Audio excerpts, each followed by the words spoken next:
देखिए हम शुरुआत यहां से करेंगे। मेथड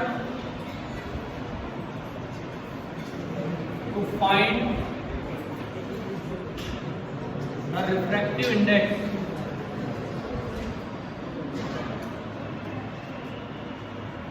रिफ्रैक्टिव इंडेक्स कैसे निकालना है किसी लिक्विड का, यहां से हम शुरुआत कर रहे हैं इस क्लास की। ठीक है, method to find the refractive index of a liquid.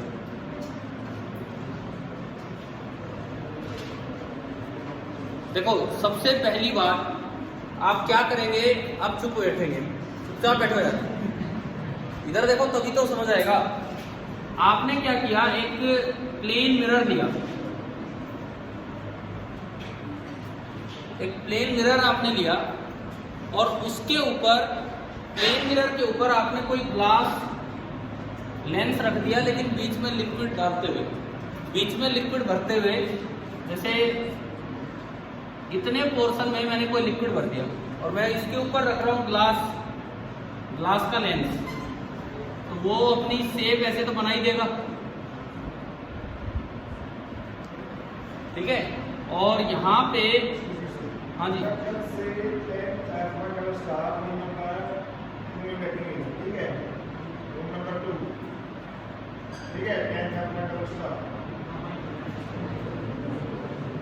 देखो अब इधर सुनो, ये लिक्विड है, ये लिक्विड हमने भरा है यहाँ पे, और इस लिक्विड का रिफ्रैक्टिव इंडेक्स आप निकालना चाहते हो। ठीक है, इस लिक्विड का रिफ्रैक्टिव इंडेक्स आप निकालना चाहते हो। मान लो मैं इसके रिफ्रैक्टिव इंडेक्स को n से रिप्रेजेंट कर रहा हूं, और ये जो ग्लास है इसके रिफ्रैक्टिव इंडेक्स को मैं म्यू से रिप्रेजेंट कर रहा हूं। ग्लास के रिफ्रैक्टिव इंडेक्स को मैं म्यू से रिप्रेजेंट कर रहा हूं, और ग्लास का अक्सर रिफ्रैक्टिव इंडेक्स कितना होता है, 1.5। कितना होता है, 3/2। अब मेरा काम है कि मैं ये निकालना चाहता हूं कि इस लिक्विड का रिफ्रैक्टिव इंडेक्स कितना है, और इसके लिए मैंने ये एक इक्वी कॉन्वेक्स ग्लास लिया, ये मैंने एक इक्वी कॉन्वेक्स ग्लास लिया। अब तरीका देखिए, सबसे पहले आप क्या करो, एक ऑब्जेक्ट निडल को मूव कराओ। ये तरीका लैब में आप अप्लाई कर सकते हैं। ऑब्जेक्ट निडल को आप मूव करिए और ऐसी जगह जाकर रुकिए जहां निडल है वहीं पे क्या नजर आ जाए, उसकी इमेज। आप ऐसी जगह निडल को रोकिए जहां पे ऑब्जेक्ट और इमेज क्या कर रहे हो, एक दूसरे से कोइंसाइड। आप और कोई ऑब्जेक्ट रखेंगे, पता नहीं इमेज कहाँ बनेगी। एक ऐसी पोजीशन मिलेगी कि वहां ऑब्जेक्ट है तो वहीं क्या बनी, इमेज बनी। ठीक है, ये देखने का तरीका होता है लैब में, लेकिन हमें अब सवालों पे चलना है। मान लो आपने डिस्टेंस मेजर की, और ये डिस्टेंस सपोज कितनी है, डिस्टेंस d1। ठीक है, ये डिस्टेंस हमने देखी और ये डिस्टेंस है d1। उसके बाद आप क्या करेंगे, फिर से प्लेन मिरर लिया और लिक्विड हटा दो। एक बार लिक्विड लगा दो, एक बार लिक्विड हटा दो। लिक्विड हटा के दोबारा से लगाओ, और एक बार फिर से वही काम करो, दोबारा डिस्टेंस मेजर कीजिए। इस बार डिस्टेंस थोड़ी कम मिलेगी। सपोज ऑब्जेक्ट और इमेज कोइंसाइड कर रहे हैं, और ये जो डिस्टेंस है कितनी आई इस बार, एक बार लिक्विड लगाए रखा, एक बार हटा दिया। ठीक है, मुझे इसके रिफ्रैक्टिव इंडेक्स पे पहुंचना है। सबसे पहली बात, ऑब्जेक्ट और इमेज कोइंसाइड तब करते हैं जब मिरर पे रेज नॉर्मल आए, क्योंकि नॉर्मल रेज ही अपने आप को क्या करेंगी, रिट्रेस। पता है ना, ये पता है नहीं पता है, प्लेन मिरर पे या किसी भी मिरर पे रेज नॉर्मली आके टकराएंगी तो वो अपने आप को रिट्रेस करते हुए पीछे जाएंगी वापस। इसका ये मतलब है कि अगर ऑब्जेक्ट और इमेज कोइंसाइड कर रहे हैं इस जगह, इसका ये मतलब है कि यहाँ से कोई भी रेज चल के आई होगी, उसको रिट्रेस करना अपने आप को, तो मतलब वो रे बिल्कुल नॉर्मली जानी है तो ही वो रिट्रेस कर पाएगी, और वो जाके, क्या ये समझ आ गया। यानी कि ये जो लेंस रखा है इसका काम है रेज को पैरेलल करना। लेंस रेज को पैरेलल कब कर पाएगा, जब ऑब्जेक्ट कहाँ रखा हो, उसके फर्स्ट फोकस पे, और फर्स्ट फोकस फोकल लेंथ जिसकी दूर होता है। तो मुझे ग्लास लेंस की फोकल लेंथ पता लगती कि भाई ये जो है, ये तो है एफ ग्लास। बताओ समझ आया क्या ये वाला केस, यानी कि इस डायग्राम से मुझे पता लगा कि जो F ग्लास है that is coming out to be D2। बोलिए क्लियर है यहाँ तक? F ग्लास आपका आ गया D2। अब आप इधर आओ, सेम यही काम हुआ यहाँ भी है। ऑब्जेक्ट और इमेज इस जगह कोइंसाइड कर रहे हो, ये दूरी D1 है। मुझे नहीं पता दो ने मिलकर क्या किया, लेकिन दो ने मिलकर किया वही है कि लास्ट में जाके रेस कैसे टकराई होंगी नॉर्मली। अभी तो रे अपने आप को रिट्रेस कर रही होंगी, है ना। इसका मतलब क्या आपको यहाँ दो लेंस नजर आ रहे हैं? दो। कौन कौन से?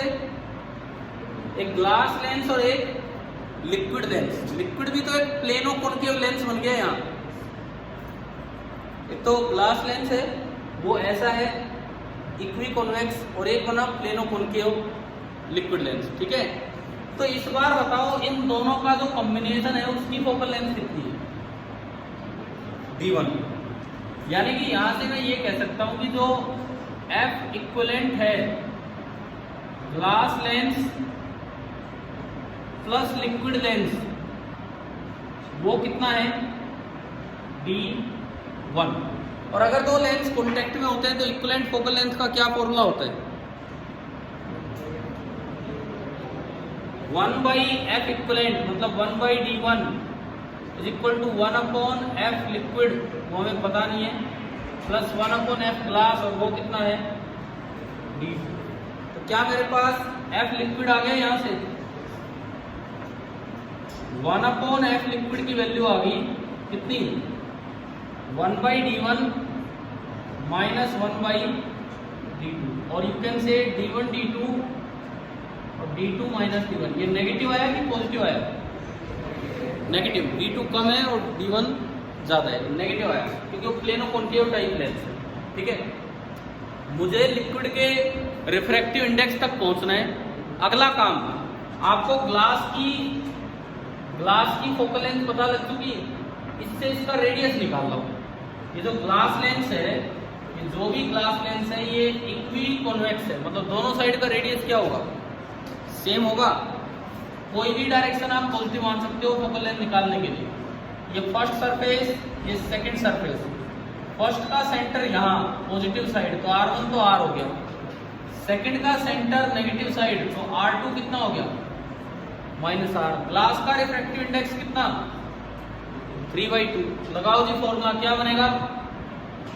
1/F glass. F ग्लास कितना आया बैठा है? D2। 1/D2 is equal to 3/2 minus 1 into 1/R। 1/R1 lens maker formula लगा रहा हूं मैं। 1/R माइनस 1/R कितना हो गया? 2/R हो गया। तो ये आपने यहां बना दिया 2/R। अब ये देखो ये 1/2 और ये 2/R, 2 से 2 गया तो 1/D2 इज 1/R। तो मुझे पता लगा कि R की वैल्यू कितनी आ गई? क्या मुझे radius of curvature of lens पता लग गया? क्यों पता लगाया? ये रेडियस ऑफ कर्वेचर क्यों पता लगाया हमने? कारण उसका क्या है, जो radius of curvature glass lens का है वही रेडियस ऑफ कर्वेचर लिक्विड की एक सरफेस का है कि नहीं? तो अब अगर मैं आखिरी स्टेप पे चलूं, अब अगर मैं लास्ट स्टेप पे चलता हूं तो देखिए मैंने बैठा दिया यहां से कुछ। देखो आखिरी स्टेप ये है कि आप केवल लिक्विड लेंस बनाओ। ऐसा बनेगा लिक्विड लेंस।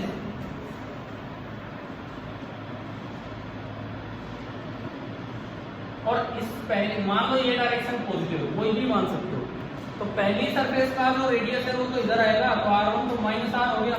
और R अभी आप निकाल के लाए थे, R कितना आया था? D2, यानी कि ये तो हो गया -D2। दूसरी सरफेस प्लेन है तो R2 टेंड्स टू इंफिनिटी। दूसरी सरफेस प्लेन है तो R2 tends to infinity. Refractive index liquid का मुझे निकालना है N, ठीक है। इसकी फोकल लेंथ में ला चुका, लिक्विड लेंस की ये रही 1/F लिक्विड इज दिस। और आप लेंस मेकर फॉर्मूला लगवाओ अब इसको, क्या इक्वेशन बनेगी? 1/F एफ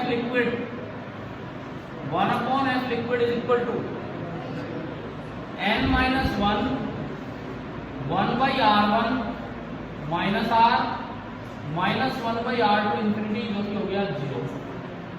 तो माइनस इधर दे दो। अच्छा, इसकी वैल्यू पुट कर दो ना, 1 अपॉन एफ लिक्विड ये रहा d2 minus d1 upon d1 d2, d2 minus d1 upon d1 into d2 is equal to n minus 1 और इंटू 1 बाई R। तो माइनस को इधर भेजूं तो ये क्या बन गया, d1 माइनस d2 बन गया। बताओ, R की वैल्यू थी आपके पास पहले ही, R की वैल्यू d2 थी, तो R की जगह आप रख दो यहाँ पे d2, d2 से d2 कैंसिल, तो n माइनस 1 आ गया d1 minus d2 upon d1। तो n is equal to d1 minus d2 upon d1 plus 1। और अगर आप एलसीएम भी लें d1, अगर आप एलसीएम भी लें तो मैं यहाँ लिख रहा हूँ n आया d1 minus d2 upon d1 plus 1। और अगर आप एलसीएम ले d1 कितना हो गया 2d1 माइनस। अब जैसे इस सवाल में देखो, ये जो आपका क्वेश्चन नंबर लास्ट है 13, d1 बताओ कितना है, क्वेश्चन पढ़िए 45, d1 है 45, d2 कितना है d2 30। तो बताओ यहां से क्या आंसर आया, 45 इंटू 2 90, 90 माइनस 30 60, 60 अपॉन 45 15 से गया 4/3 1.33। बताओ ये समझ आया कि नहीं आया? कोई बच्चा करके आप आया था ये काम? नहीं, लेकिन कोई बात नहीं। क्या अब समझ आ गया है कि नहीं कैसे करना था? 2-3 स्टेप में जरूर गया है, लेकिन कोई बात नहीं, हमने इसे जनरलाइज करके सोल्व कर दिया। कोई भी वैल्यू आ जाए हमने इसको इस तरह से सोल्व कर दिया। ठीक है, एक बार पेपर दिखाना।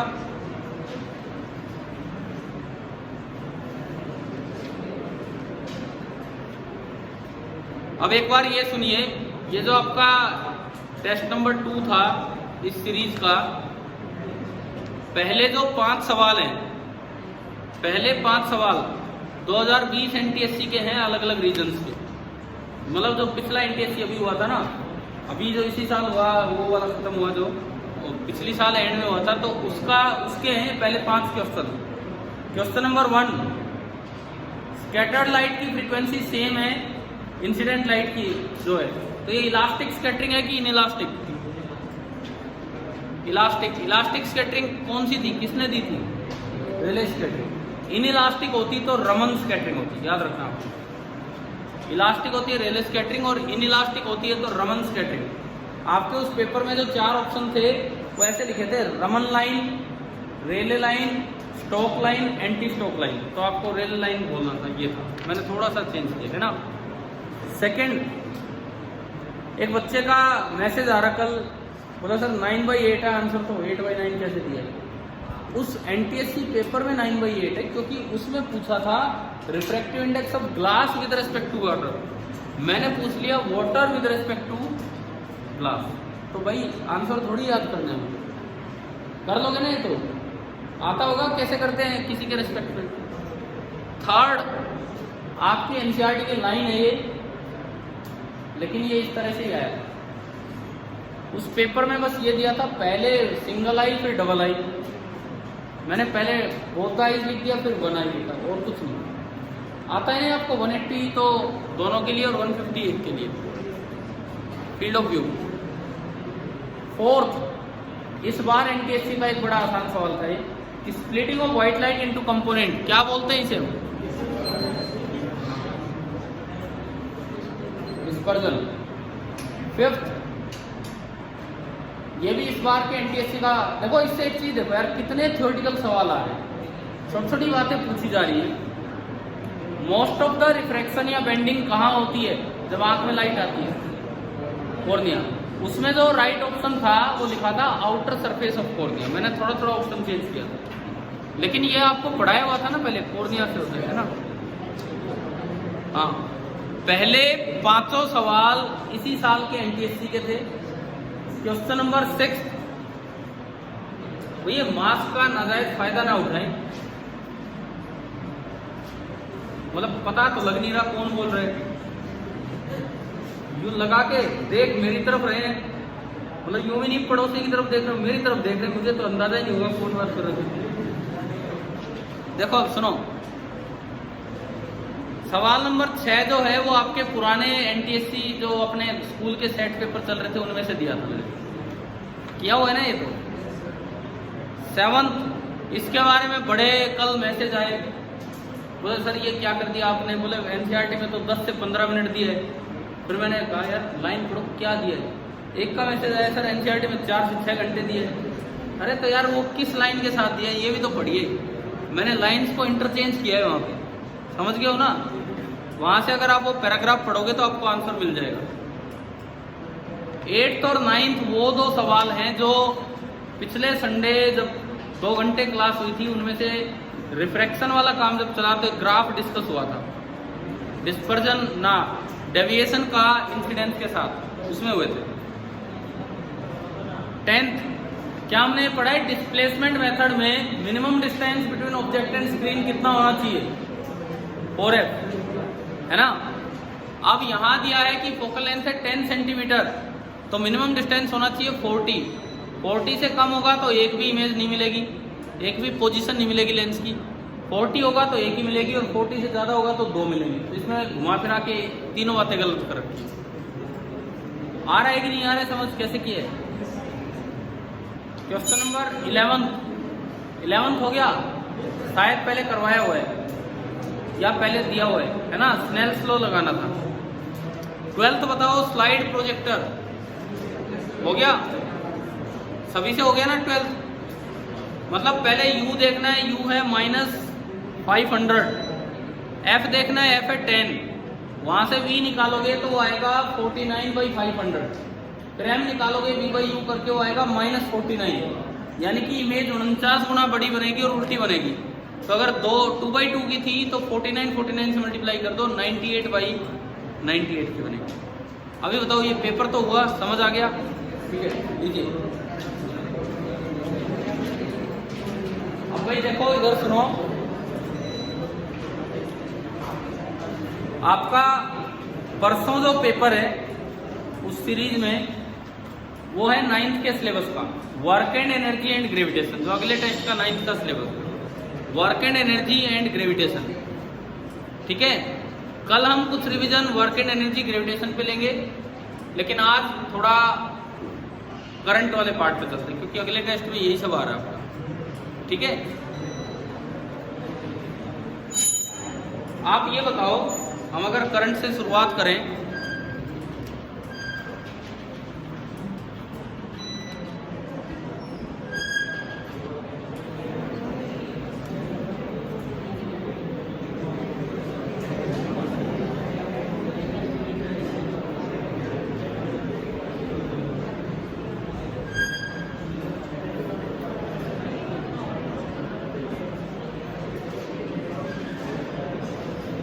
मैंने एक सर्किट बनाया छोटा सा, 10 वोल्ट की बैटरी है, उसका इंटरनल रेजिस्टेंस है 2 ओम और बाहर एक वेरिएबल रेजिस्टेंस लगा है R। आपको बताना है कि R क्या हो such that P transferred is maximum. R क्या ले कि जो पावर ट्रांसफर हुई है वो मैक्सिमम पावर ट्रांसफर हुई है। बताओ, सोर्स ने लोड को कुछ पावर ट्रांसफर की है, तो कैपिटल R की वैल्यू क्या लें ताकि जो पावर ट्रांसफर हो वो मैक्सिमम पावर ट्रांसफर हो। यहां से हम शुरुआत करें।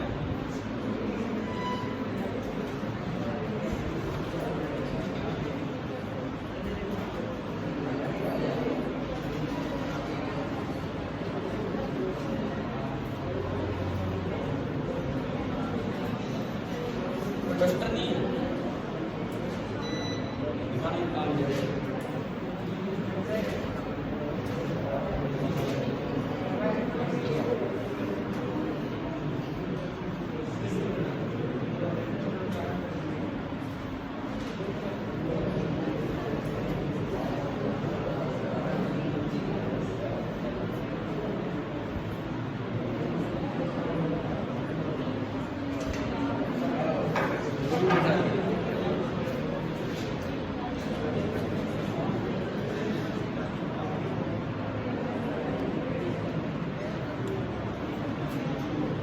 अभी आपने ये पढ़ा है कि नहीं पढ़ा है बताओ, एक मिनट।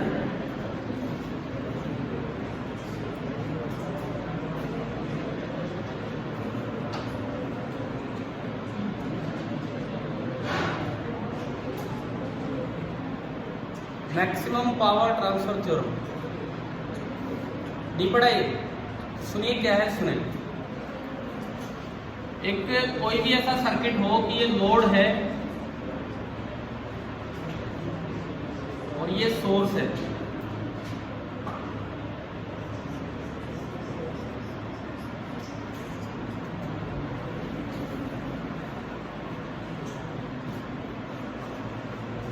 एक सोर्स जो है वो लोड को, ये वेरिएबल लोड है जिसकी वैल्यू कुछ भी हो सकती है।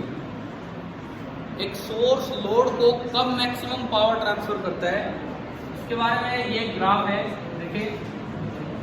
पावर ट्रांसफर आर के साथ, और ये ग्राफ ना लगभग ऐसा चलता है।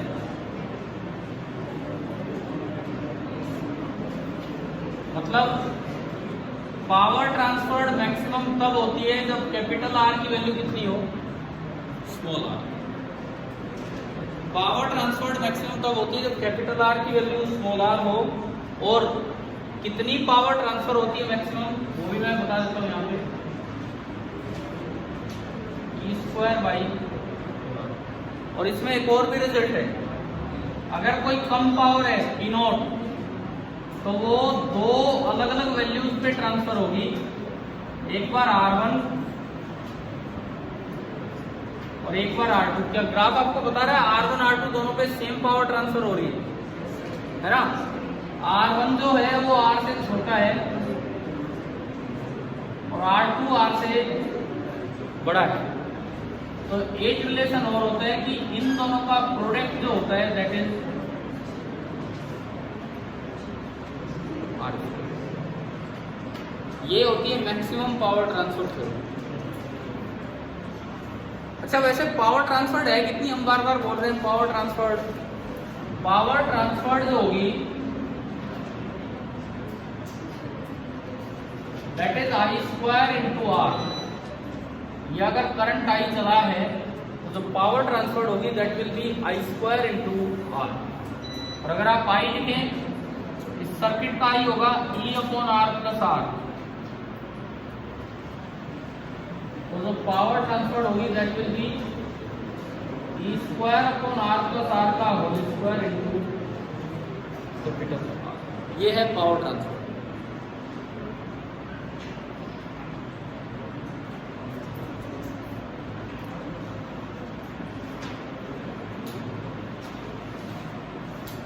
अब अभी एक सवाल दिया था, उसमें बताओ क्या आंसर आएगा। बाहर एक कैपिटल आर बनाया, सोर्स की इंटरनल रेजिस्टेंस कितनी थी, 2। यानी कि मैक्सिमम पावर ट्रांसफर कब होगी, जब कैपिटल आर भी आप कितना लें, 2। कैपिटल आर अगर आप 2 ओम लेंगे तो जो पावर ट्रांसफर होगी अपने आप वो क्या हो जाएगी, मैक्सिमम हो जाएगी। कैपिटल आर 2 लेने पे पावर ट्रांसफर्ड मैक्सिमम हो जाएगी। क्लियर है वहां तक? ठीक है। और उसमें कितनी पावर ट्रांसफर होगी वो उसका जवाब दो। E²/4R। E कितना दिया था मैंने, 10। 10² 100, 100/4R, 4 × 2 हो जाएगा, ये जो भी आएगा। ठीक है, इसे बोलते हैं maximum power transfer theorem. Clear होगी नहीं थ्योरम क्या है? अब देखो, इनमें मैंने पहले भी करवाए, एक बार दोबारा करवाता हूं। इनके साथ एक दो ग्राफ आते हैं,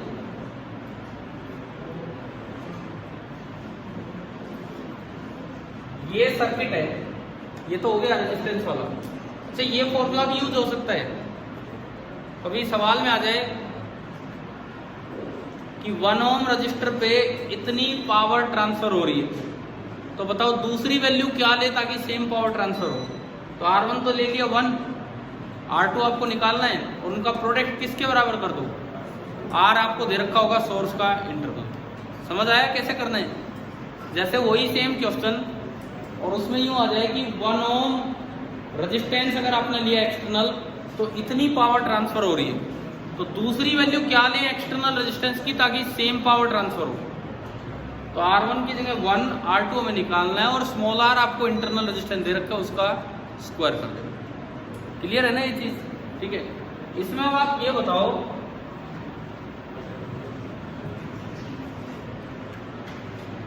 अगर लोड के पास वोल्टेज है V, अगर लोड के पास वोल्टेज है V, तो आप ये बताइए R को वेरी करने पे V का ग्राफ कैसा होगा, बताओ।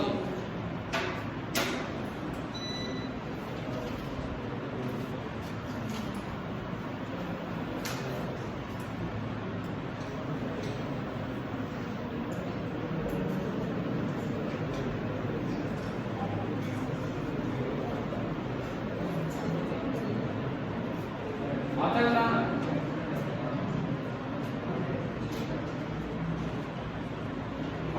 आओ बोर्ड पे हो।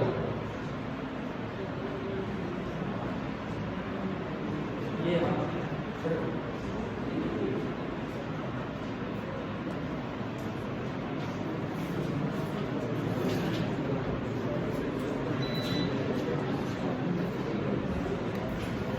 लो, ये ग्राफ बनाओ।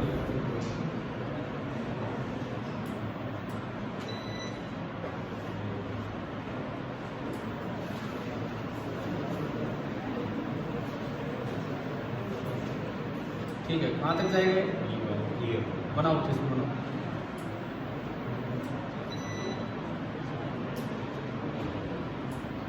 ठीक है भाई, यार नहीं सकते भाई, ग्राफ सही बनाया इन्होंने। क्या आप स्ट्रेट लाइन बनाने का तो नहीं सोच रहे थे ना? क्योंकि स्ट्रेट लाइन क्यों नहीं बनेगा?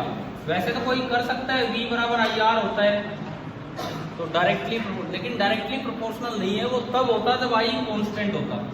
लेकिन अगर आप R को चेंज करोगे तो I तो बदलेगा, अगर R को चेंज करोगे तो I बदलेगा। तो हम ये नहीं कह सकते कि V directly proportional to R, गलत है, ये गलत है। तो ऐसे में क्या करो, I हटाओ R लाओ, तो I की वैल्यू पुट की आपने, V equal to E upon R plus R और इंटू R। अब R न्यूमरेटर में भी है, डिनोमिनेटर में भी, तो उसको एक जगह कर दो, R से ऊपर नीचे डिवाइड कर दो, कैपिटल R से ऊपर नीचे डिवाइड कर दो, ये बन गया 1 प्लस R बाई R। अब देखो ये इन्होंने ग्राफ बनाया, इसी का बनाया है। कैसे? कैपिटल R जब जीरो लोगे, कैपिटल R जब जीरो लोगे तो R बाई R इनफाइनाइट, और नीचे इनफाइनाइट ऊपर फाइनाइट, तो R कितना होना, ये V कितना हो गया? 0। 0 पे तो कितना है? 0। जब आप कैपिटल R को इनफाइनाइट लेंगे, कैपिटल R को जब आप इनफाइनाइट लेंगे बहुत ज्यादा, तो ये 0 हो गया, नीचे 1 बचा, तो V बराबर कितना आ रहा है? E। तो मतलब ये E तक पहुंचेगा बस ये ग्राफ। ये जो ग्राफ है ये E वाली लाइन तक ही जाएगा और इस तरह का ये ग्राफ आगे प्रोसीड होगा।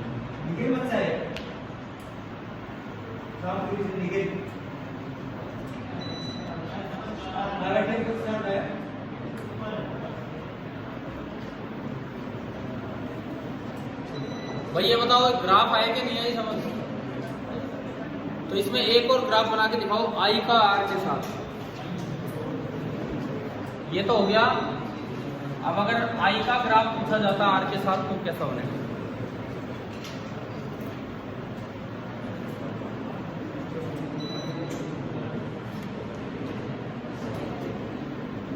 बोलिए I का कैपिटल R के साथ ग्राफ कैसा बनेगा?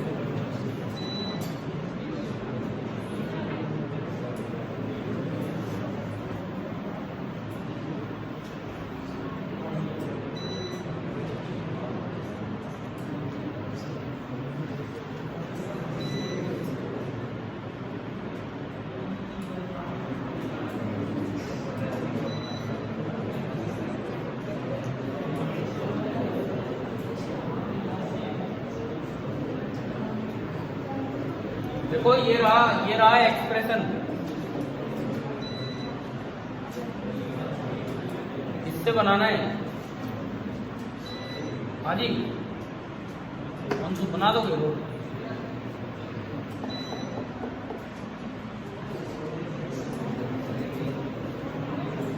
कैसा बनेगा? शुरू में R0 रखो, R0 तो आई कितना? E बाई R, यानी कि शुरुआत होगी E बाई R से।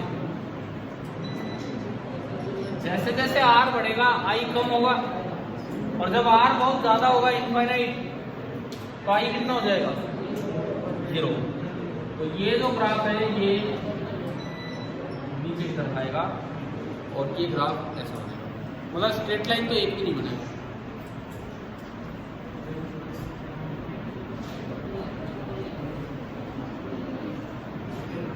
अगला ग्राफ, इसी में तीसरा ग्राफ आप बनाएंगे कि दो आगे समझ।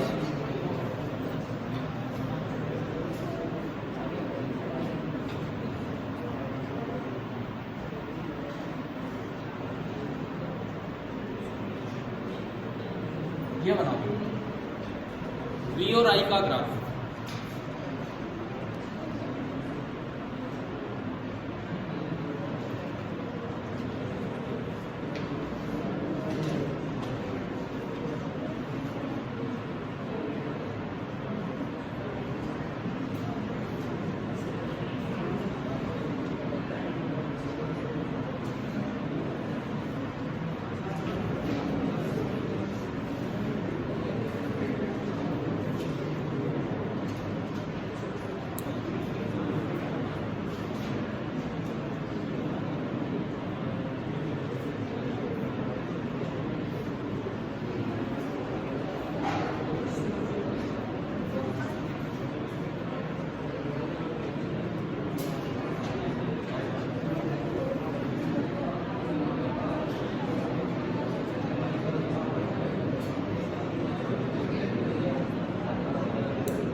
कैसा बनेगा बताओ? देखो ये यहां से तो देखना नहीं है, यहां से तो आई भी वेरिएबल आर भी, यहां से आप आओ, जो भी इसके पास है वही भी इसके पास होगा, जो भी इसके पास है वही भी इसके पास है, सेम पॉइंट से इधर वाला और इधर वाला। और एक सेल के अंदर V का फॉर्मूला होता है E माइनस आई आर, पढ़ा है हमने, सोर्स की तरह काम कर रहा है। तो V बराबर माइनस आर इंटू आई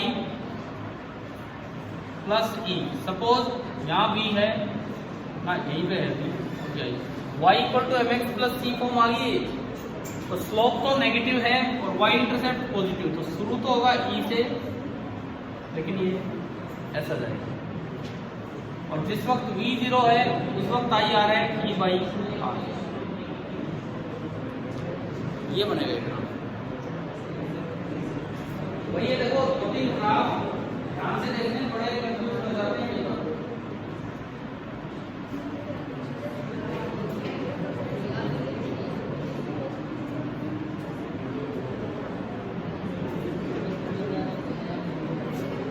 ये मैंने ऊपर एक लोड लिया, नीचे एक सोर्स, ऊपर एक लोड लिया, नीचे एक सोर्स।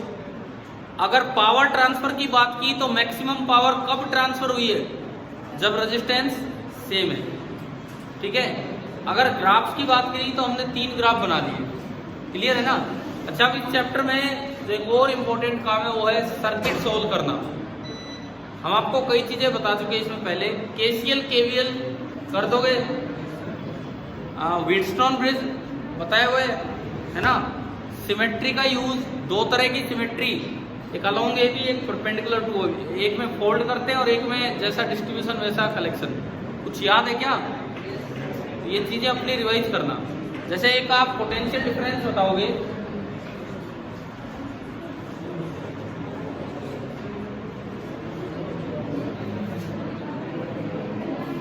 ये बताओ आप,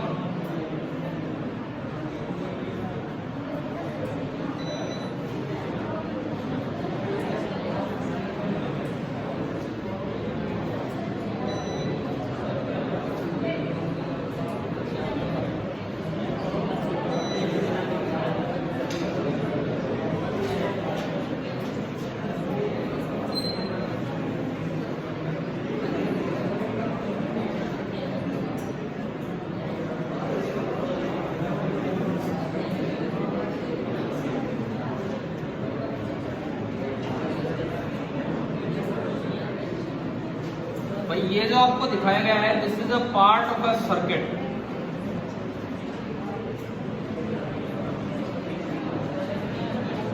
this is a part of a circuit. आप इसको सोल्व कीजिए। ये बताओ VA माइनस VB।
हाँ भाई हुआ कुछ। देखो सबसे पहले पोटेंशियल डिफरेंसेस लिखिए एलिमेंट्स के पास। कैसे लिखते हैं सुनिए। रजिस्टर अगर है तो जहां से करंट एंटर करता है वो प्लस माइनस और बीच में I इंटू आर 20 वोल्ट। ये भी रजिस्टर है तो ये plus minus 2 into 2 4 volt. Battery अगर है तो आपको ये देखना है कि वो सोर्स है या लोड है। अगर सोर्स है तो E माइनस आई आर और अगर लोड है तो E प्लस आई आर। देखो ये वाली बैटरी सोर्स है कि लोड है? ये बैटरी सोर्स है या लोड है? करंट इसमें पॉजिटिव से एंटर कर रहा है, ये क्या है? लोड। और इसमें पॉजिटिव से बाहर निकल रहा है तो ये सोर्स। अब आप ये बताओ, अगर कोई बैटरी लोड है तो उसके पास potential difference E plus I R होता है या E minus I R? E plus. बड़ी लाइन पॉजिटिव, छोटी नेगेटिव, और E तो है 10 प्लस 1 इंटू 2 कितना हो गया? 12 वोल्ट। अगली बैटरी सोर्स है। सोर्स है तो क्या होता है? E प्लस आई आर या E minus I R? E minus I are. 20 minus 2 into 1 18, लेकिन ये प्लस है और ये माइनस। चलो इतना लिख लिया हमने। सारे एलिमेंट्स के पास पोटेंशियल डिफरेंस लिख लिए। अब अगली बात, आप प्लस से माइनस की तरफ जाएं, प्लस से एंट्री लें तो वो चीज नेगेटिव लिखी जाएगी या पॉजिटिव? नेगेटिव। अब मुझे ये बताओ, A से B जाना है कि B से A आना है? मुझे A से B जाना है कि B से A आना है? A से B क्यों? करंट के पीछे पीछे भाग रहे हो। मुझे निकालना क्या है? VA minus VB। जो निकालना होता है वो डेल्टा V होता है, चेंज। चेंज का मतलब होता है फाइनल माइनस इनिशियल। मतलब आपका इनिशियल पॉइंट क्या था? B, और आपका फाइनल पॉइंट क्या है? A। तो आप कहां से कहां चल के आए हो लिखते समय? B से। करंट से कोई मतलब नहीं, ठीक है ना। अब B से A आओ, पहली एंट्री कहां से हो रही है? प्लस से, तो माइनस 18। उसके बाद अगली एंट्री ये रहा, माइनस से तो प्लस 4। अगली एंट्री माइनस से तो प्लस 12। अगली एंट्री माइनस से तो प्लस 20। 20 में 18 गए, 2 और 4 6 और 12 18, यानी कि आंसर आ रहा है प्लस का 18। ये नेगेटिव भी आ सकता था, ठीक है, ये नेगेटिव भी आ सकता था, कोई फर्क नहीं पड़ता, जो आएगा वैसा ही आंसर देना है। अगर एक पार्ट ऑफ सर्किट आ जाए तो आप बताओ कैसे सोल्व करना है। समझ आ गया है कि नहीं? समझ आ गए? ठीक है। मेनली दिक्कत बच्चे इसमें लास्ट में माइनस प्लस में कर देते हैं, उधर से इधर आना है, इधर से उधर जाना है। वो क्लियर है वो वाला पॉइंट। अब देखो अगली बात, बैलेंस्ड व्हीटस्टोन ब्रिज तो लगभग आप पढ़ ही लेते हैं। अनबैलेंस्ड में एक टाइप की प्रॉब्लम आपके पास आती है, उन पे एक सवाल लेते हैं।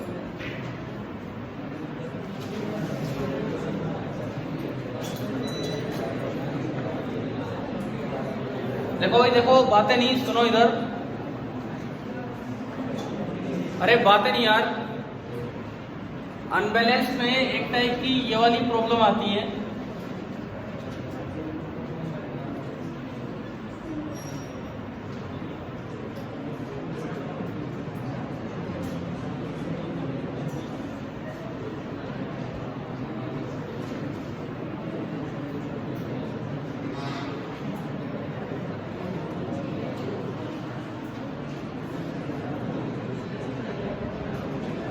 ये बताओ ये व्हीटस्टोन ब्रिज है कि नहीं है?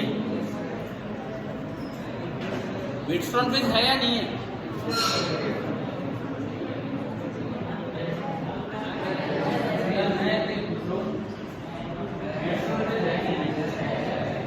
अब अगला सवाल है कि बैलेंस है कि अनबैलेंस? अनबैलेंस। ठीक है, क्यों है अनबैलेंस? ठीक है, तो ऐसे केस में इक्विवेलेंट रेजिस्टेंस कैसे लिखते हैं बिटवीन ए बी? बताया था कभी? पहले इन दोनों का प्रोडक्ट, इसका डबल कर दो। इन दोनों का प्रोडक्ट कितना? 2, 2 का डबल 4, प्लस इन दोनों का प्रोडक्ट डबल नहीं करना, 6, प्लस इन दोनों का product 3 divided by R1 plus R2 plus इसका डबल। याद है ये? देखो, जब दो का प्रोडक्ट करते हो तो ऊपर वाले को 2 से मल्टीप्लाई करो, और जब सिंगल सिंगल लिख के ऐड करते हो तो नीचे वाले को 2 से मल्टीप्लाई करो। क्लियर ना? हो गया ये? कितना है? 6 और 4 10 और 3 13 और 6 और 2 8 और 1 13/9। अनबैलेंस्ड आते हैं तो इस टाइप के ही आपके आते हैं, नहीं तो वो बहुत बड़ा हो जाएगा। ठीक है, सर्किट पार्ट कर लोगे सोल्व, केसीएल केवीएल लगाना आ जाता है ना सर्किट में, कर लोगे। सिमेट्री का यूज रिवाइज हो जाएगा, सिमेट्री का यूज। कोई डाउट है इसमें? फॉर्मूला लिख देता हूं अगर किसी को लगे क्या है। ये R1 या R2, ये भी R2, ये भी R1 और ये R3। अगर बैलेंस्ड कब होता है व्हीटस्टोन ब्रिज? जब ये प्रोडक्ट और ये प्रोडक्ट दोनों क्या होते हैं? सेम। बैलेंस का ये फायदा है कि बीच वाले को आप हटा देते हैं और ऊपर सीरीज, नीचे सीरीज और फिर वो पैरेलल। लेकिन अनबैलेंस में अगर ये वाला केस है तो हमारा फॉर्मूला बनता है R equivalent is equal to 2 times R1 R2 plus R1 R3 plus R2 R3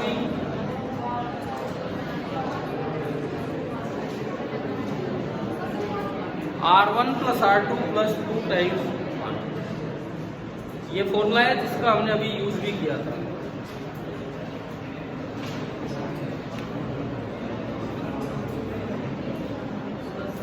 ठीक है, आगे आप अपना रिवीजन करके आना। कल थोड़ा वर्क एनर्जी एंड ग्रेविटेशन ये रिवाइज करेंगे।